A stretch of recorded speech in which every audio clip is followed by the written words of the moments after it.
Tonight, we celebrate our Independence Day. Will Smith, get in here. It's time to slap some aliens.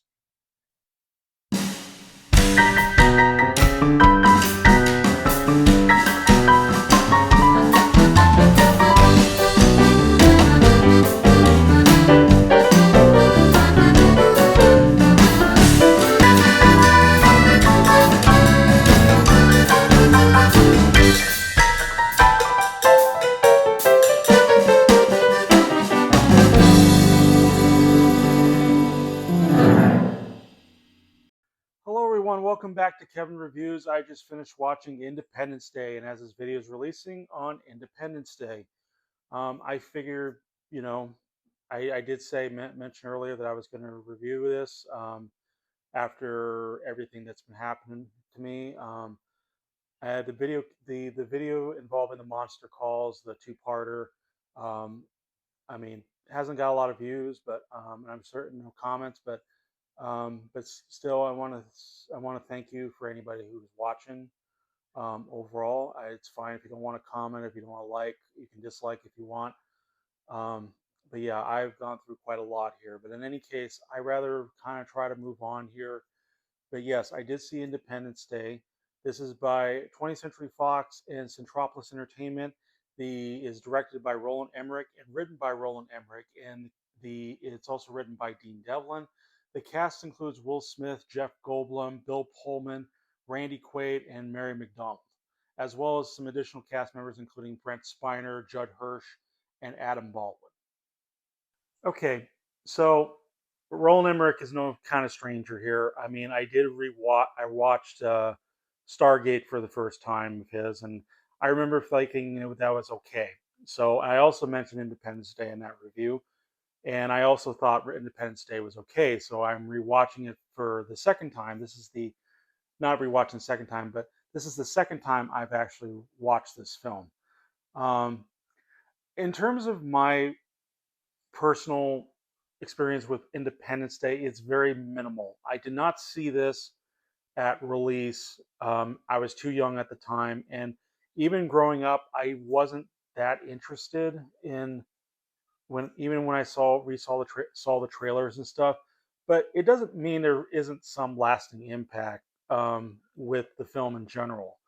I mean, the film made a lot of money, and for a film that also was written in a four-week period and only shot in 72 days, it's quite impressive because it went from like 100 million to then 200 to in 7 days, and then 200 million in 20 days, and the gross worldwide for a $75 million budget was nearly $820 million.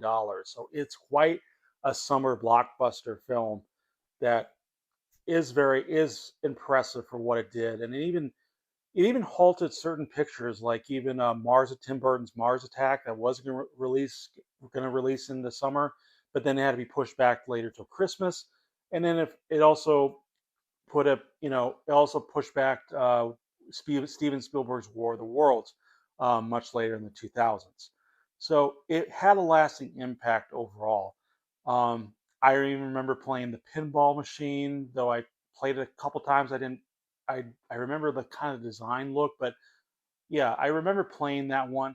I also remember playing Star Fox 64. There's a mission involving that has a similar setup involving a giant flying UFO saucer over um, this pyramid-looking figure, and it's about to destroy it, and it has the elements of Independence Day. So, um, but yeah, this was quite an impressive movie overall. But I did not grow up with this. I didn't see this till much later. I think I also forgot to show that I do have the movie myself. I got the film. That was me closing the lid. But I saw the film. I got the film originally from when one of my video stores was closing down, so it was very cheap to get. Um, I figured why not? Yeah, check it out at some point because it's supposed to be one of the favorites, and I think even watched often on Independence Day, but I'm not 100% certain. the film did even have a sequel called Independence Day Resurgence, and they and that one did not do as well as the original. And as far as I know, this Independence Day is considered the best of the Roland Emmerich movies. According to like IMDb or Rotten Tomatoes, it's considered the best of it with like 77% on Rotten Tomatoes and right for critics and somewhere around like 80 or 80% for audiences. So it's a well-loved movie. But yeah, I did not see this till later in the 2020s, and yeah, I remembered then I wasn't really into it, and like I said in my Stargate review, I'm not really into Roland Emmerich films because I'm just not into disaster films. And granted, this is not technically disaster related, like natural disasters like Day After Tomorrow or Moonfall or 2012. It's nothing like that. It's sci-fi action fun. Um, but I still wasn't really interested. It's anything with Roland Emmerich behind it, I'm very skeptical on just seeing in general. But I don't hate the guy. I understand he has an audience. I think even times I compare him to say Michael Bay, which Michael Bay has some good ones, but ultimately there's a lot of bad ones because I don't know. He has a shtick that he's sticking to, and similar to uh, Roland Emmerich, who rely mainly on effects than really characters, and sometimes it's very corny characters. So yeah, I don't hate him. But I respect those who do enjoy his films overall. But yeah, I'm not the biggest fan of Roland Emmerich. So just so you know. So yeah, I rewatched it again, and has my opinions changed? Well, I'll tell you in a bit. And here's my review of Independence Day from 1996. Do I really need to even say the story? I mean, aliens attack the U.S. And around the world overall. I mean, we do have our cast of characters, including Will Smith as Captain Stephen Hiller, and we have Bill Pullman as the president, Thomas Whitmore. You have Russell Cassidy played by Randy Quaid. I'm trying to remember all this. Jeff Goldblum. I have to look here. Plays David Levison, who's kind of the smart guy. He's who tries to figure out how the aliens communicate and work. And then you got Mary McDonnell playing the Marilyn Whitmore as the wife. And there's also another set of actors, including Brent Spider, who you may remember who played Data and then Star Trek: Next Generation. You got Judd Hirsch, and you got Adam Baldwin. Adam Baldwin is I forget I should remember his name, but he was in the TV series and the TV series Firefly, as well as its movie Serenity. I'm trying Jane, that's his name, Jane. Um, but yeah, so you got a cast of characters overall, well-known actors and well-known actors mainly.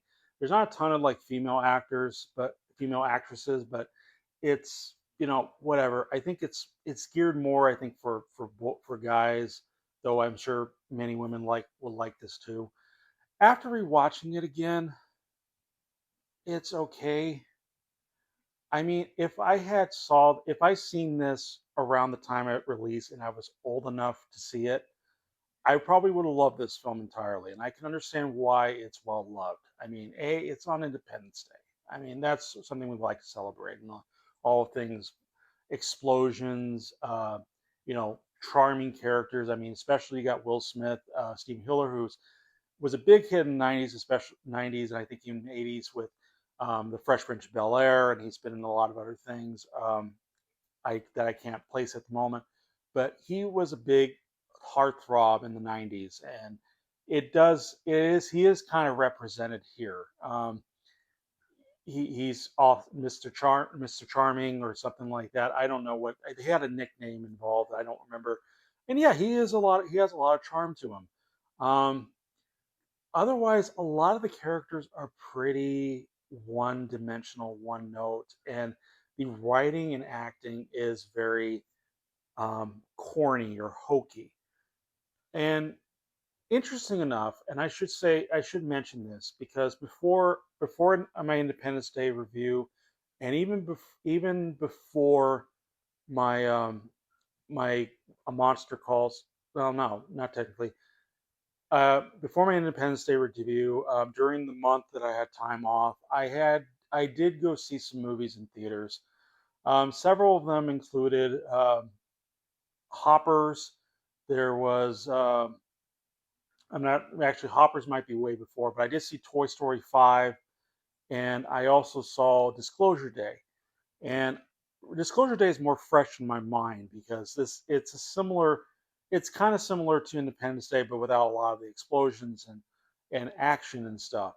And I don't want to go too into it, but to summarize my thoughts on Disclosure Day, it I thought it is the worst of the Steven Spielberg films overall. And why I bring Disclosure Day up because it almost feels similar to Independence Day.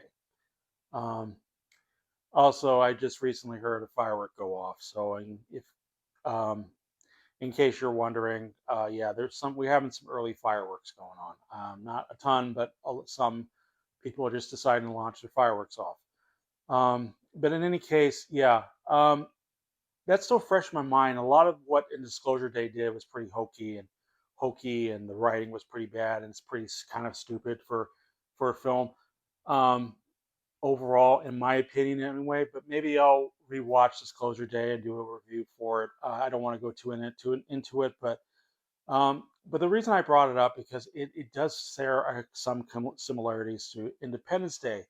The only difference is, Disclosure Day was more of a serious take on exposing government secrets and overall about the existence of aliens. Now here we have aliens come in and start destroying a lot of the planet. And that interesting because we don't really see a lot of times where aliens destroy the planet. Not even at 1996, we don't really see a lot of times where aliens just kind of just come in and destroy everything. And I think that's what people want to see. Even Dean Devlin and Roland Emmerich wanted to do something that wasn't like crop circle related stuff. They didn't want to do that. And the other difference is that whereas Disclosure Day is taken more seriously, this one doesn't necessarily.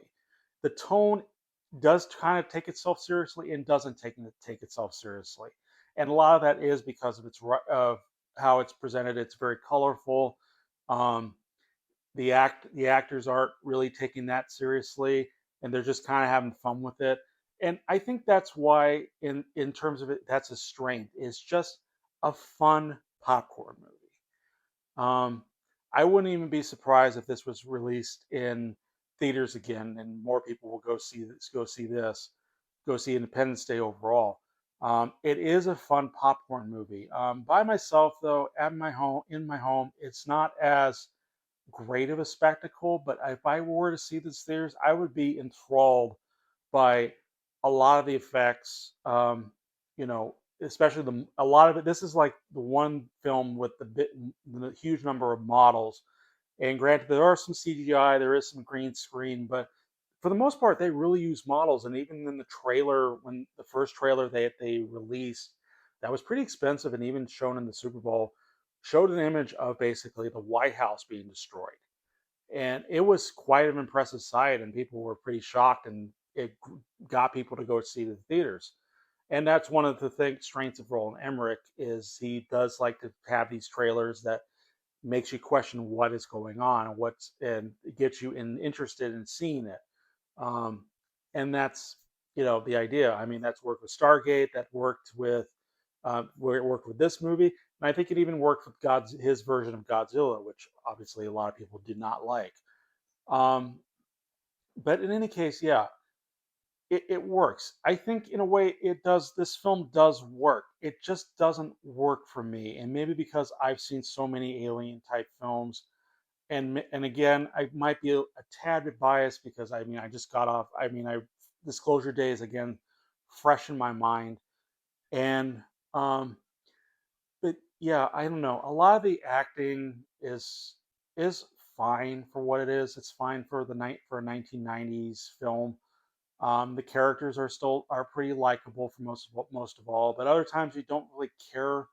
Like I didn't care about Mary McDougal's performance as the president's wife, Marilyn Whitmore.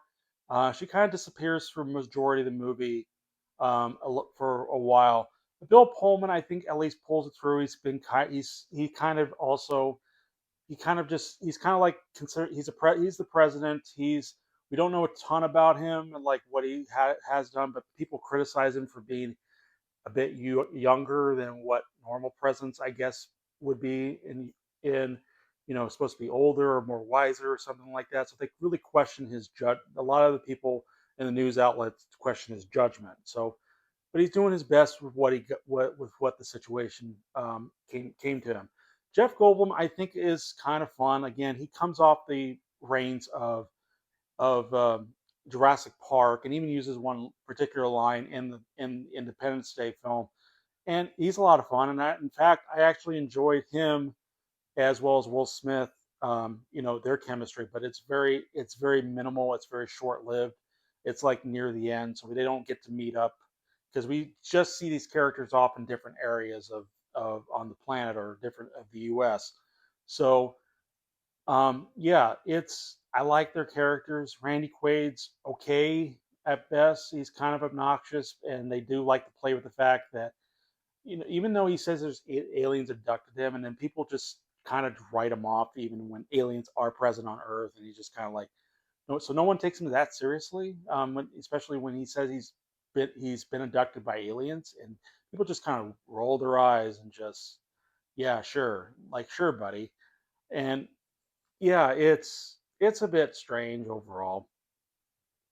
There's some other characters, like I said. I think there. I mentioned Brent Spiner, um, who plays the scientist, and he's not in the film for very long. And he's supposed to be. And if you remember, again, Brent Spiner played Data in Star Trek: Next Generation. But he's also supposed to be based off a character involving the visual effects, especially in the Stargate film, named Okun. That's Oqun. I hope I got that right. If I got that wrong, I apologize. It was fine, though there are moments in dialogue where again, he's kind of stupid. He's not. He's supposed to be a scientist, but he's not exactly a great scientist. He says he had this thing has been there for years, and he still has no idea how the aliens work and stuff. But yeah, there is Area 51 involved. I will say that. Probably not a big spoiler, but yeah, overall, yeah. Judd Hirsch is pretty much a stereotype of a Jewish father, and granted, some the other characters are can be qualify as stereotypes. I mean, with Jeff Goldblum being the smart one, the Will Smith probably being the charming, the good-looking, uh, buff guy. I hope I'm getting that right. Maybe I'm using that particular stereotype wrong, or maybe I don't understand stereotypes, and that's probably it too. Or I'm just afraid to say something about that. But I don't know. I think in a way he's kind of the Judd Hirsch is fine. I will say that Judd Hirsch and Will Smith did improvise a lot of their lines with Jeff Goldblum, so I mean that's interesting. And I should have mentioned Judd Hirsch plays the father of David Levinson, played by Jeff Goldblum. So um, yeah, and then Adam Baldwin. I don't have a lot to say about Adam Baldwin. Effects wise, it's still like I said, it still holds up. A lot of it's done by models, including a 1/12th model of the White House, and using 9 different cameras to basically shoot at different speeds to show the explosion of the White House in general. So that is impressive um, for what they did, and it's still impressive. Now, there's not a lot. Some of the effects don't always hold up, like some of the spaceship fights. Um, the dog fights in this involving humans against aliens, but mainly the explosions hold up very well. And they even for like some of the cars there's even cars being tossed around. They had to use cranes and separate explosions to basically give that effect that this giant explosion coming from the alien ship is just pushing every car towards the citizens of different cities. It is very impressive, though it doesn't exactly hold up very well. It doesn't hold up exactly well today, but it's still impressive for what it did then.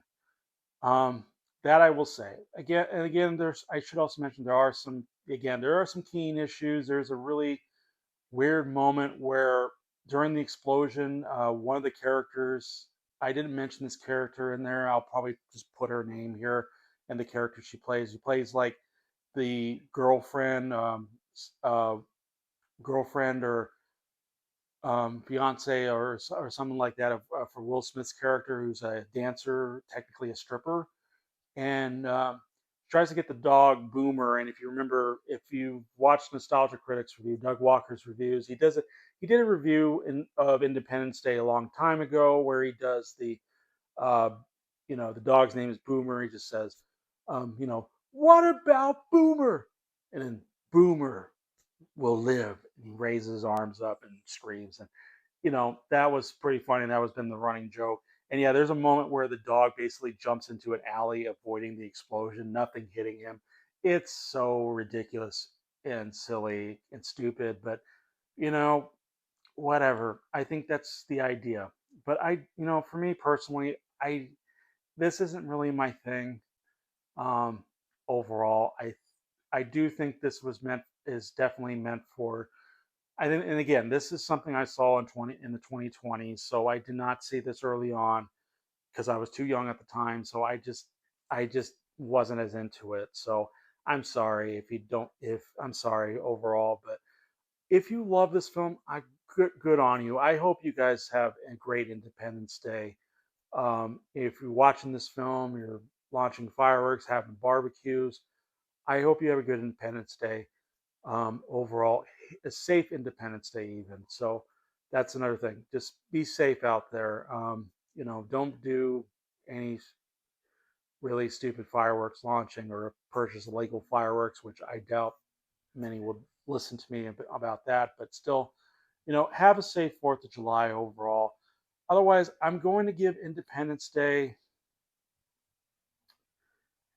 I was going to give him the same realm as 2.5, and that's probably where I'll go again. But maybe I might. It's kind of back and forth between 2.5 and 3. Um, I'm going to settle for 3. Just kind of figured it is a little bit entertaining, but I think at certain times. But I mean, really, I kind of mostly more or less checked out when it after throughout for majority like the 2/3 or the last third of the film. So I don't know. I think it's fun for what it is, but it's not something I would see again. So yeah, I 2.5, 3 stars. I'm gonna settle for 3 at most. But yeah, what are your thoughts on Independence Day? Did you grow up with it? What do you what are your thoughts on it now that you went after you've grown up with the film, rewatching the film again? And yeah, otherwise, yeah, click like and like this video or dislike the video. That's whichever way works. Feel free to subscribe to my channel and click the notification bell so you can be updated on any more future reviews. Um, very close to getting 50 subscribers, so I'm at 45 right now. So yeah, if you want to share, and I hope you guys enjoy the reviews. And another thing I should mention is that starting Monday, I'm going to start branching out into different social media platforms. Technically, two. It's going to include uh, Facebook and Instagram. I don't do X, which formerly known as Twitter. I don't do like Snapchat. I don't do those other things. Instagram and Facebook is enough for me. Um, may not be as popular nowadays compared to some others, but yeah, this is what I'm going to be starting to branch out. So feel free to look at my Facebook page, look at my Instagram, and you know, comment stuff, whatever you want, but keep it civil. And if you have any requests on any movie reviews, I can try to see if I can find a particular movie if I don't have it in my library, but I'll do my best. Um, but yeah, overall, that's kind of my plan. It's just kind of branch out, maybe try to build my channel more and get more subscribers if possible. If not, that's fine. I kind of just want to try to keep doing this and hopefully have fun. um, have fun doing it and maybe get better over time. So yeah, that's pretty much my goal. Pretty much my goal overall. So yeah, in any case, I will see you guys in the next review. Bye.